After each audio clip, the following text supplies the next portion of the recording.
दोस्तों, आज हम एक पति पत्नी के दिल छू लेने वाली कहानी के बारे में बात करेंगे। दोस्तों, आजकल प्यार होना, फिर शादी होना और कुछ ही समय के बाद डिवोर्स हो जाना ये बहुत ही आम बात हो गई है कि ज़्यादातर लोग ऐसी घटनाओं को अब ज़्यादा अहमियत ही नहीं देते हैं। उनकी तरफ से कभी-कभी बेवजह ही हो रहे अलगाव को रोकने के लिए भी वे कोई प्रयास नहीं किया जाता है। आज की ये कहानी ऐसे ही अलगाव की है, जिसे खुद एक पत्नी अपने शब्दों में बता रही है। कहानी जैसे-जैसे आगे बढ़ती है, तब हम जान पाते हैं कि पत्नी का नज़रिया जो है, वह कितना अलग है अपने पति के विचारों से, और कहानी का अंत हमारी आंखें भिगोने में सफल होता है। आइए तो पति पत्नी की इस दिल छू लेने वाली कहानी को पढ़ते हैं। मेरा पति पेशे से एक इंजीनियर है। मैं उनसे उनके स्थिर शांत स्वभाव के लिए प्यार करती थी, और जब मैं उनके चौड़े कंधों पर अपना सिर झुकती थी तो मुझे गर्मजोशी और अजीब सा महसूस और सुकून महसूस होता था। 3 साल बाद प्रेम लाभ और जब शादी के 2 साल बीतने के बाद मुझे यह स्वीकार करना होगा कि मैं इससे थक गई हूँ। मैं पहले उसे प्यार करने के जो भी कारण थे, अब वह मेरी सारी बेचैनी के कारण बन गए हैं। मैं एक भावुक महिला हूँ, और जब रिश्ते और मेरे भावनाओं की बात आती है तो मैं बेहद संवेदनशील हूँ। मैं रोमांटिक पलों के लिए उसी तरह तरसती हूँ जैसे कैंडी के लिए तरस रही एक छोटी सी लड़की।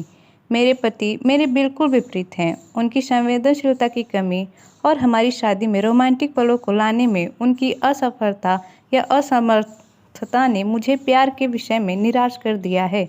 एक दिन मैंने आखिरकार उसे अपने मन की बात बताने का फैसला किया कि मुझे तलाक चाहिए, और मैंने हिम्मत करके उससे बताया। आखिर क्यों? चौंकते हुए मेरे पति ने मुझसे पूछा।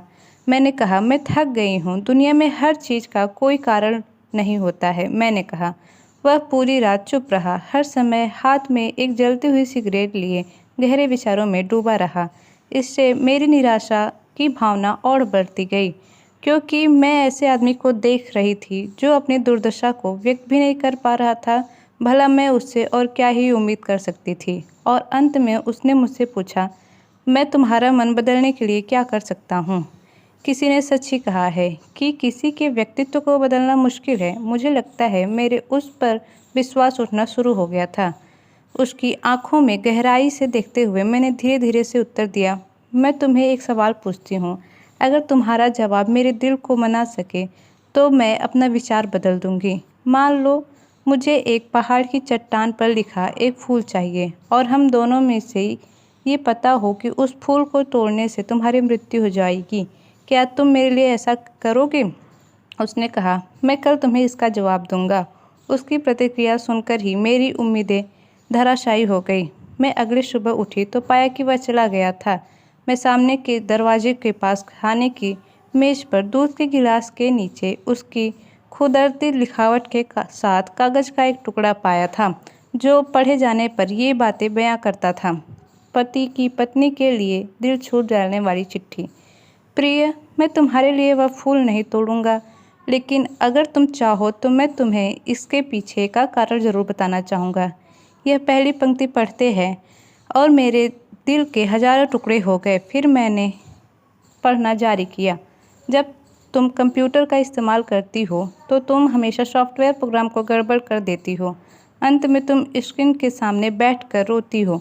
मुझे अपनी उंगलियों को जिंदा रखना पड़ेगा ताकि मैं प्रोग्राम की पुनर्स्थापित करके तुम्हारी कीमती आंसू बहने से रोक सकूं।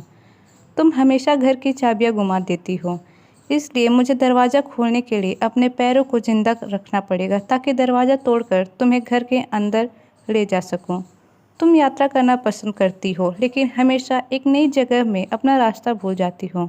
मुझे तुम्हें रास्ता दिखाने के लिए अपनी आंखें जिंदा रखनी पड़ेगी। तुम हमेशा ऐंठन होती हो। जब भी तुम्हारा पीरियड्स हर महीने आता है तो मुझे अपनी हथेलियों को जिंदा रखने हैं ताकि मैं तुम्हारे पेट के ऐंठन को शांत कर सकूं। तुम्हें घर के अंदर रहना पसंद है, और मुझे पता है कि तुम अंतर्मुखी व्यक्ति हो। तुम्हारी बोरियत को दूर करने के लिए मुझे तुम्हें चुटकुले और कहानियाँ सुनाने के लिए अपने मुंह को जिंदा रखना है। तुम हमेशा कंप्यूटर और टीवी देखती हो, और इससे तुम्हारी आंखों का भविष्य अच्छा नहीं होगा। मुझे अपनी आँखों को बचाना होगा ताकि जब हम बूढ़े हो जाएं तो मैं तुम्हारी आँखें बन सकूं, तुम्हारे सिर से सफ़ेद हो रहे बाल चुन सकूं, तुम्हारे नाखूनों को बिना तुम्हें चोट पहुँचाए काट सकूं। मैं भी समुंदर तट पर टहलते हुए तुम्हारा हाथ पकड़ना चाहता हूँ, जैसे तुम धूप और सुंदर रेत का आनंद लेती हो और खुशी से गाने गुनगुनाती हो, उसे मैं अपने कानों में सुनना चाहता हूँ, इसलिए मेरे कान जिंदा रहने चाहिए। जब तुम नहा के निकलती हो तो तुम्हारी भीनी भीनी खुशबू को महसूस करने के लिए मेरे नाक का जीवित होना चाहिए। इसलिए मेरे प्रिय, जब तक मुझे यकीन नहीं होता कि कोई है जो तुमसे इससे अधिक प्यार करता है, मैं तब तक उस फूल को नहीं तोड़ूंगा। और जिस दिन ऐसा कोई आया जो तुमसे इससे अधिक प्यार करे, मैं खुशी खुशी वह फूल तोड़ लाऊंगा। ये पढ़ते ही मेरे आंसू पत्र पर गिरे और इससे उसकी लिखावट की स्याही धुंधली हो गई। मैंने उसे पढ़ना जारी रखा। अब जब तुमने मेरे उत्तर पढ़ लिया है, अगर तुम संतुष्ट हो, अगर मैंने तुम्हारे दिल को मना लिया हो, तो कृपया सामने का दरवाज़ा खोलो, क्योंकि मैं बाहर खड़ा हूँ तुम्हारी पसंदीदा ब्रेड और ताज़ा दूध के साथ। मैं जल्दी से दरवाज़ा खोलने के लिए दौड़ी और उसके चिंतित चेहरे को अपने हाथों में कसकर पकड़ और चूम लिया और उसको अपनी बाहों में समा ले गई।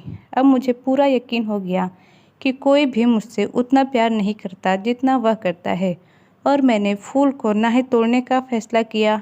यही जीवन है, यही प्रेम है।